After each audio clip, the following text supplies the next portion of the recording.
نبی پاک صلی اللہ علیہ وسلم پہاڑ پہ بیٹھ کے پڑھتے تھے رات کو، تو وہاں نا ابو سفیان بھی آ گئے سنتے سنتے، کیونکہ انہوں نے پابندی لگائی ہوئی تھی کہ کوئی بھی بندہ وہاں نہ جائے، سوشل بائیکاٹ معاذ اللہ کیا ہوا تھا، کوئی نہ ادھر جائے، تو سنتے سنتے ابو سفیان آ گئے۔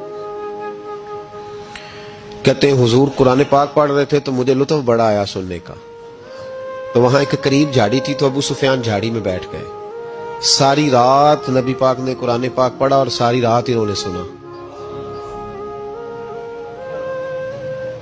ہمیں اتنا ذائقہ بات سن کے بھی تو آنا چاہیے نا۔ کہتے ہیں اب مجھے نہیں پتا تھا کہ اخنس بن شریک بھی کہیں آیا ہوا ہے، اس نے بھی وہ بھی یہ دیکھنے آیا کہ کہیں کوئی وہاں آیا ہوا تو نہیں، وہ بھی کسی کونے میں جھاڑی میں بیٹھ گیا، حضور قرآن پاک کی تلاوت فرماتے رہے، وہ ساری رات سنتا رہا۔ ادھر سے کہیں ابو جال بھی آ گیا، پتھر دل تھا، پر میرے مصطفیٰ قرآن پڑھتے تھے تو کان اس کے بھی کھڑے ہو جایا کرتے تھے۔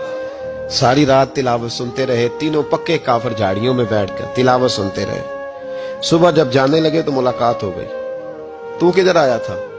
اس نے کہا پہلے تو بتا تو کدھر آیا تھا؟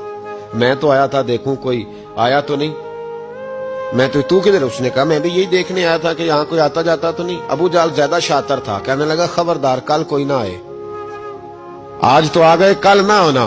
اللہ اکبر۔ لیکن جہاں دل لگا ہوتا ہے نا وہاں دل کھینچا چلا جاتا ہے، دل جہاں لگ جاتا ہے نا وہاں دل کھینچا چلا جاتا ہے۔ یہ دل کا بھی اپنا ایک معاملہ ہے نا۔ اب لگ گیا تھا قرآن پاک کی تلاوت سے۔ کہتے ہیں رات کو اپنی چارپائی پہ لیٹے، درد اگرچہ جان کو ذل ہے، میں کیا کروں میرا دل ہے، غمیش کا اگر نہ ہوتا تو غم روزگار ہوتا۔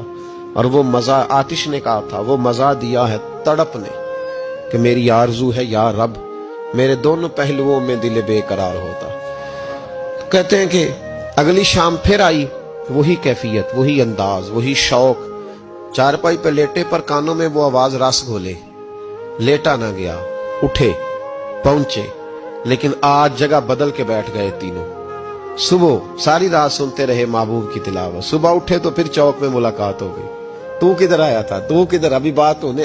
ابو جال ذرا زیادہ شاطر تھا، کہنے لگا میں تو تم دونوں کا خیال کرنے آیا تھا، کہیں تم دونوں تو نہیں آئے، یہ دیکھنے کے لیے آیا تھا۔ اللہ اکبر۔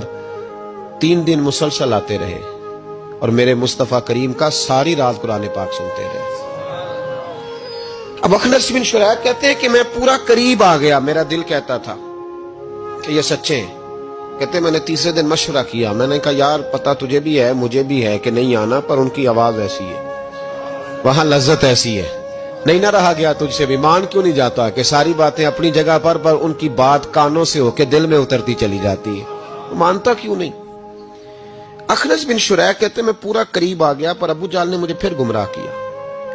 کہنے لگا یار یہیں رہے ہیں، بچپن بھی یہیں گزارا ہے، معاذ اللہ 2 ہاتھ ہیں 2 آنکھیں ہیں، سارا کچھ وہی ہے، کان پٹیاں سفید ہوئی ہیں تو کہتے میں اللہ کا نبی ہوں معاذ اللہ۔ اس نے وسوسہ اندوزی کی تو کہتے میں پھر بیک ہو گیا۔ آپ کیوں نہیں اس شخص کو جانتے جو وسوسہ اندوزی کرتا ہے؟ آپ اس جگہ کیسے چلے گئے جہاں وسوسہ اندوزی ہوتی ہے؟ یاد رکھیں اس جگہ جائیں جہاں جانے سے دل صاف ہوتا ہے، جہاں جانے سے دل کا زنگ اترتا ہے، آپ کے وسوسے دور ہوں گے۔ وہاں جائیں جہاں ایمان کی، یقین کی، تیقن کی دولت بڑھتی ہے۔